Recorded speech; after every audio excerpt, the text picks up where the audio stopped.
Don, how you doing? Doing well, Steve. How are you? Good. Can we get just a kind of an overview of how you viewed your preseason? And I know, you always keep your ear to the ground on if there are ways to improve your team, but are you any more aggressive at this point of the season as opposed to other seasons? Would you want to add maybe a right stick on the back end, or where does that stand? Actually, overall, we're pretty pleased. Relatively healthy. Unfortunately, Curtis Lazar got hurt, so we'll lose him for a period of time here. But overall, knock on wood, we're relatively healthy, and happy with the depth where guys are slotted in. And clearly, we have to play games to see where guys are all going to come together and generate chemistry one way or the other. But no, I don't think we're being any more aggressive. You're going through periods of time where you got some hard roster decisions, and several players made it very difficult on us in terms of how the roster was going to be built out on day one and opening day. Now, clearly, we don't play till Saturday, so there's potential for change on that front. But no, I wouldn't say we're overly aggressive. Just making sure we're aware of who may be in the marketplace early on here, and monitoring waiver situations and such that other teams, based on their own roster decisions, that we may be able to act accordingly, Steve. And any more clarity on Lazar? No, we're going to have a better idea with secondary MRI. The swelling has reduced, and it's going to be a while. We're more of a week-to-week basis. Okay, thank you. Fluto Shinzawa. Don, it's been such a long time since you've had a two goalie turnover from year to year. So maybe in the big picture, what do you think that means for you guys? And especially just given the body of work that Tuukka had in his career, and maybe there's more to come there, but just what do you think it means to be at that position, turning over so significantly, and why you have promise in terms of what Jeremy and Linus could be offering? Well, I think you said it well, and the fact we've had stability in that position for a number of years. It took us a big reason for that. The organization is very fortunate to have acquired and developed and then had him running the table for us. So it's a transition. It's no different than when Tuukka came on board, and you're trying to develop the next player who might be able to lead us in that same direction. And no different as well when we had to bring in Yarrow and Anton and making decisions as to who can complement that younger player. And hopefully we've done that in bringing Linus in. And then we'll address, if and when the secondary decision as far as Tuukka comes, we'll address it at the right time. But, you got to get out of the gate. You got to have strong goaltending to win this league. And we think we have a good complement in the two players that we will currently open the season with. Kirk Ledecky. Hey, Don. Good to see you. I'm just interested in your general thoughts on how the newcomers have made the transition to joining the culture of the team, and what your expectations are for some of those new faces.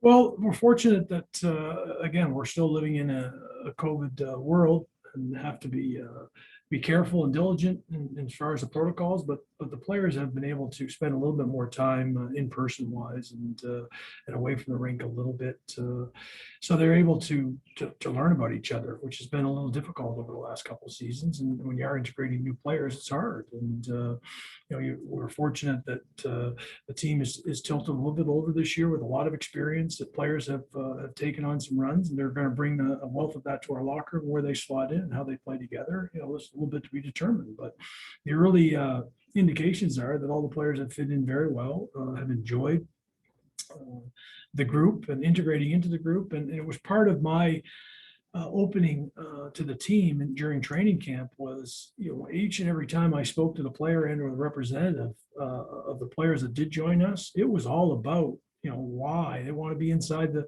room with some of the players that have gone on runs and won the Stanley Cup here, and be a part of it, part of the culture, and get inside the room to see, playing against us in difficulty and try and contribute to get us over the hump, because we've fallen short. But that was a resonating thing with each and every one of the players that were coming on board, that they were excited to be joining the culture and to get inside the locker room of the Boston Bruins. Sticking on the goaltender theme, just looking down the road a bit, had a chance to see Filip Svedovak at the Fall Classic. Looks like you guys might have found another interesting prospect. Curious as to what kind of feedback you've gotten from your guys on him and what you've seen from Philip in the early going. Yeah, Mike Dunham has gone in to see those games as well and had been in regular touch with Philip and excited about him as a prospect for us.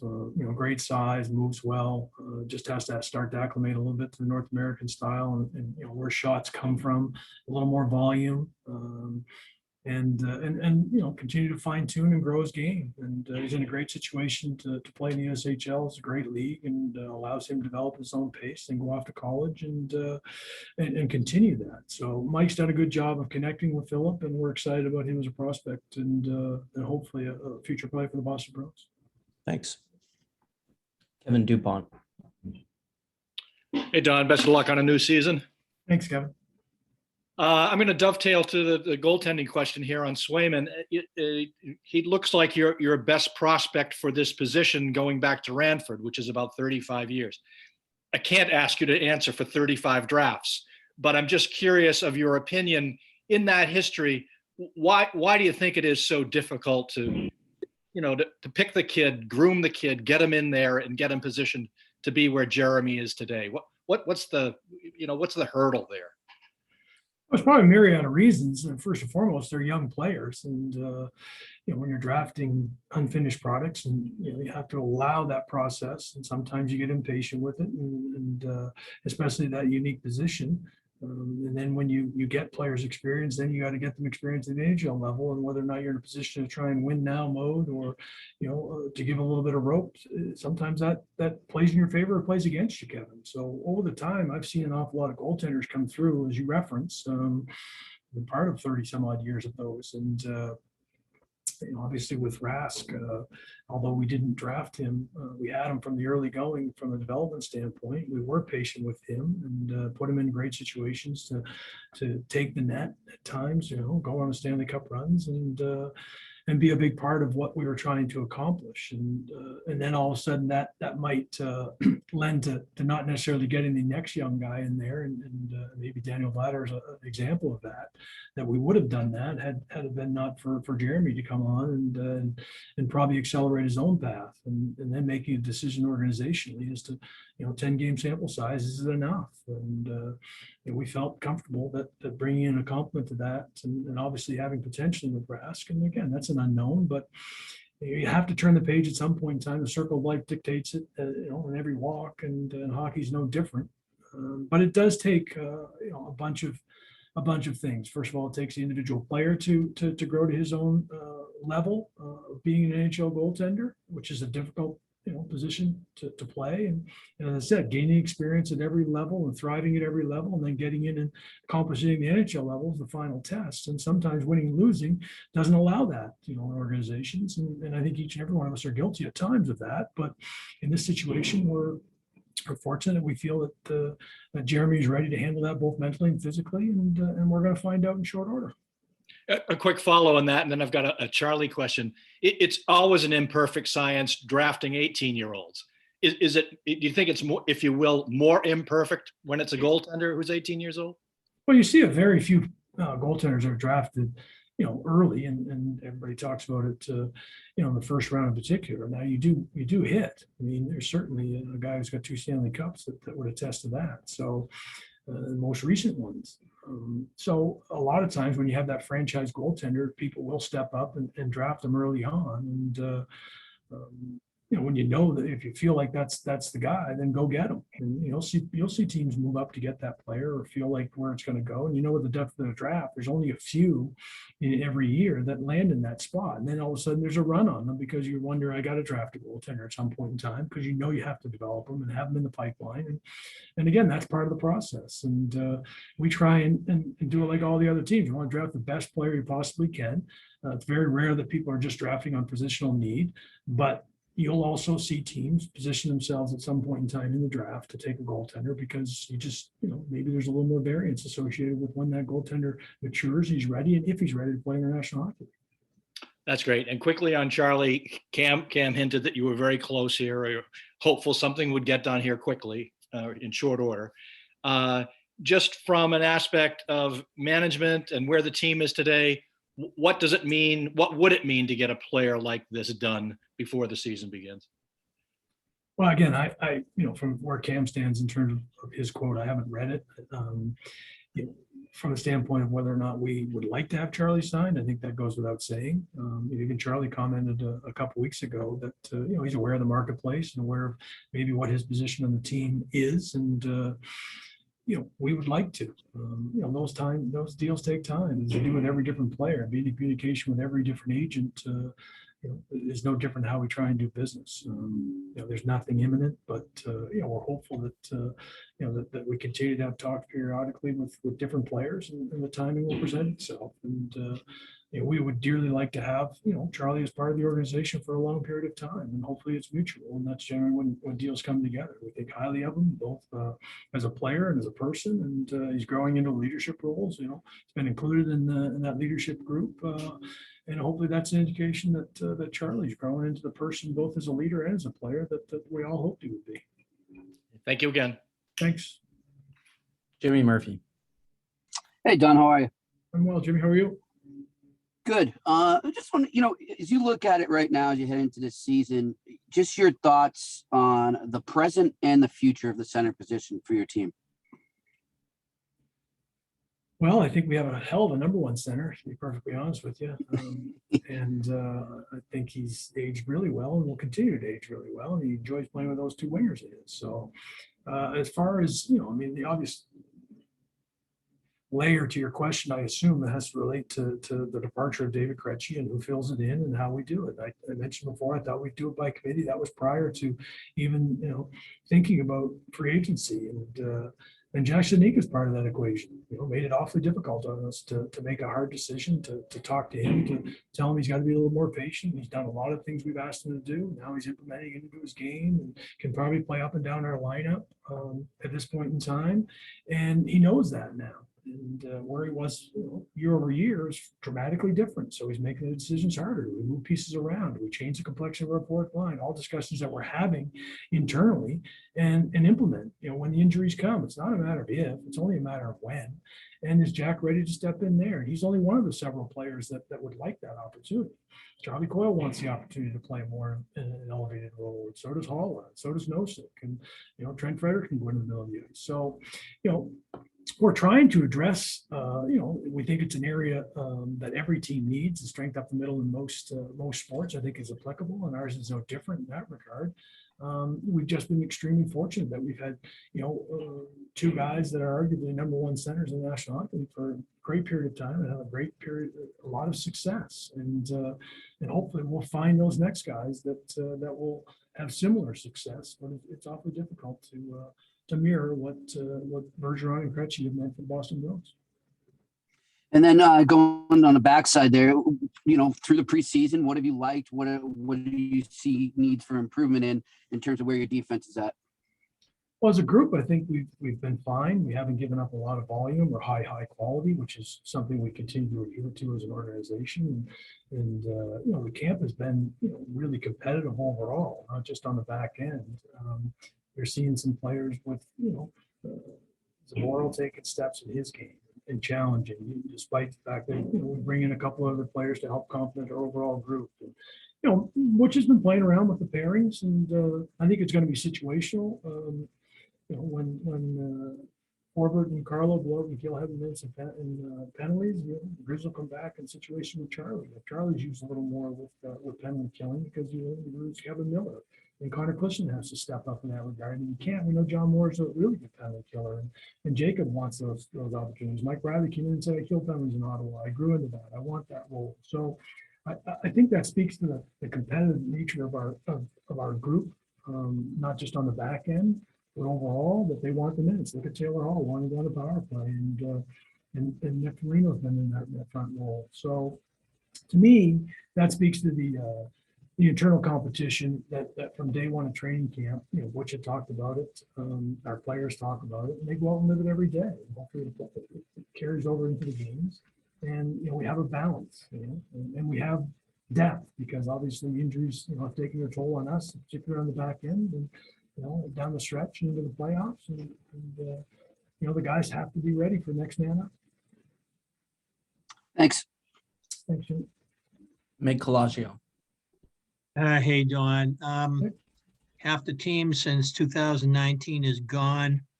Since you got this job, I'm sure you knew, in fact, you spoke about it publicly, that things were going to have drastic changes, 15, 16, 17.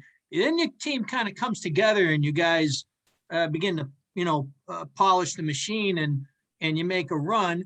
And now I'm looking and saying, since the 19 Stanley Cup, half the team's gone. And I'm thinking, this part of the management seems to go way beyond what happens when the salary cap leverages out your fourth liners as their careers grow and you have to bring in new guys and develop them in those roles.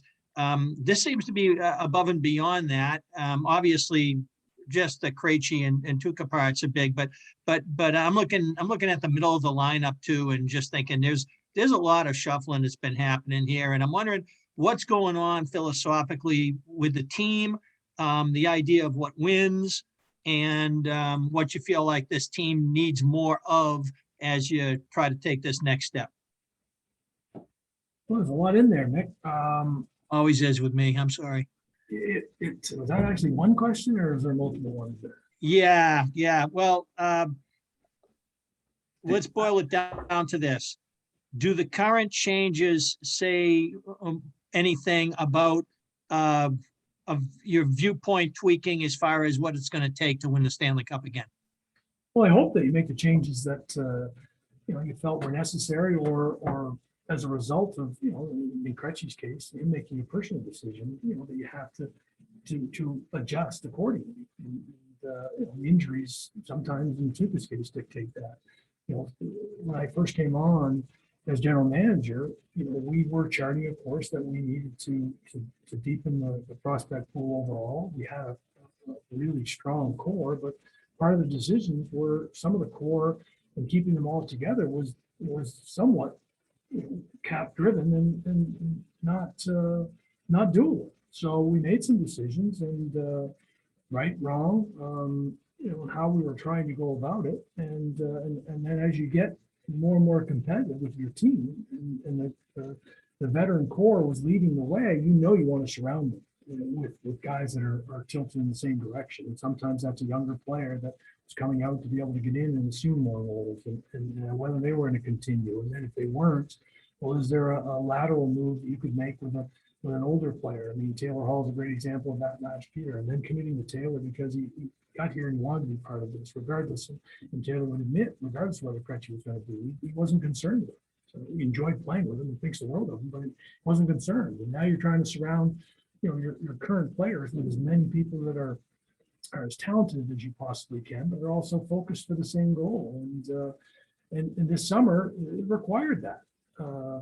Again, to make sure that we had guys that were good players to begin with, that could play important, versatile roles, because we have done that fairly well over the course of the last few years, where we've taken some minutes away and situational minutes and given guys that were able to handle those things, or you're growing it and hoping players will step into that. And last year, our defense was a part of that equation. So I don't think any team really just comes back with the same band. Even Tampa, who's won back-to-back cups, was forced to make some changes going into this season. So it's difficult when teams are up, and close, or they think they're close, and they're still, it's not necessarily a window, but they still think they can win. Then they're going to surround their group, and we've been trying to do that with an eye towards making sure that we don't just completely, demolish what we think is important in maintaining a pipeline, and players that will grow into roles. And Jack and several other players are part of that dynamic as well. Jeremy Swayman is part of that dynamic, and integrating him. So ultimately, you're just trying to win. You're trying to surround the guys that can win and have won with players that are equally as motivated. Thank you for engaging me on that.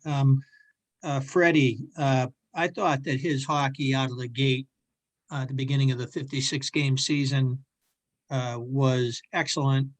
He looked to me like a guy who could hold down even a third-line role, getting pucks in, getting pucks out, doing the little plays that help a team keep its leaning on its front foot and his brand of hockey at that time, I thought, in concert with Kevin Miller and Tuca, just really sort of galvanized what really helped you guys get out of the gate with all those hard efforts. And then I'm not sure how it went off the rails, but he just seems like he's so preoccupied with the next fight and the chatterbox thing. And I don't see the continuity and the glue that I saw in his game. And I'm wondering how you assess his development at this point as a hockey player.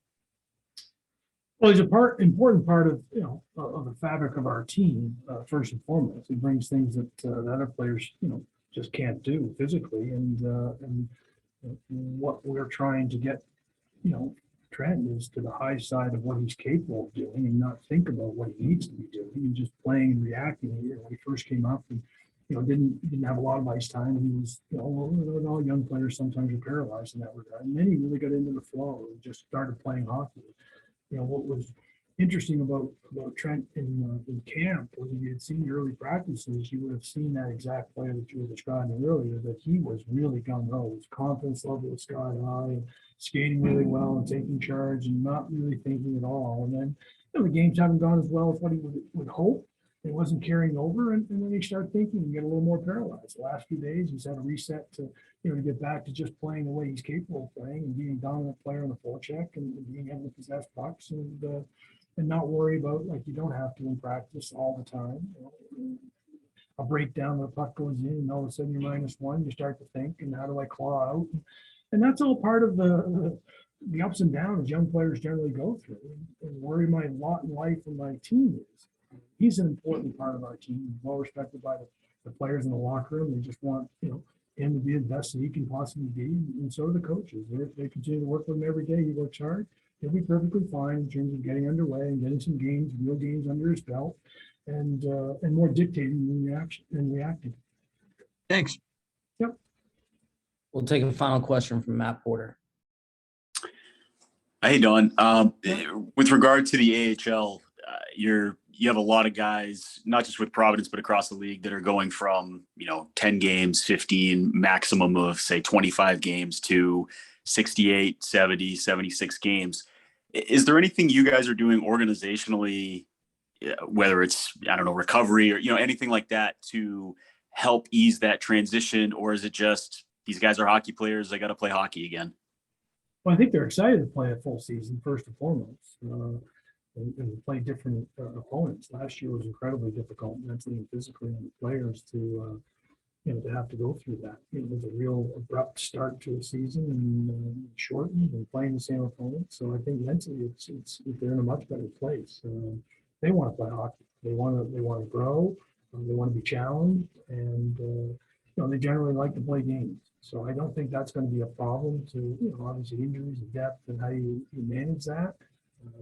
Providing the resources on and off the ice for the players to adapt to that is important. And going from real shortened season last year, everybody knows at that level, to a full slate, what everybody hopes, will be a challenge. But that's something that every individual player needs to go through. Whether you're leaving college, you're going to go through it for the first time. You go from 40 to 75, and in a perfect world, you play 100. So. I think every player has to learn to adapt to that and manage their own body and their time. And you got a lot of young players that need support in that regard, and we try and provide it, whether that's nutritionally and whether that's strength and conditioning wise, and how you attack the schedule and plan it out. We're fortunate that, in Ryan Mougenel's case and Trent Whitfield's case and guys that have been around that, out on the plate, talking to players, that they have a wealth of knowledge. They've been through all those exercises, and played at all the different levels to be able to help kids understand, rest, recovery, and it's so important.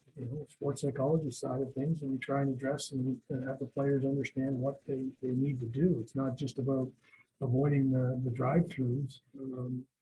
That each and every one of us, goes through a cheat day, but to understand what fuel goes in and what output comes out, both mentally and physically, is really important. And trying to educate, the players themselves are invested in that, and that's a dramatic change from when I was first playing and learning about all these things. And so that's a positive. And I think all the players have their own sort of investment in themselves and understanding that they have to take ownership of it, and we support it as well.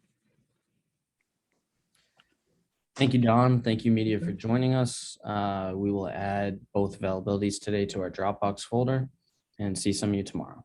Thanks, Don. Thanks, everybody.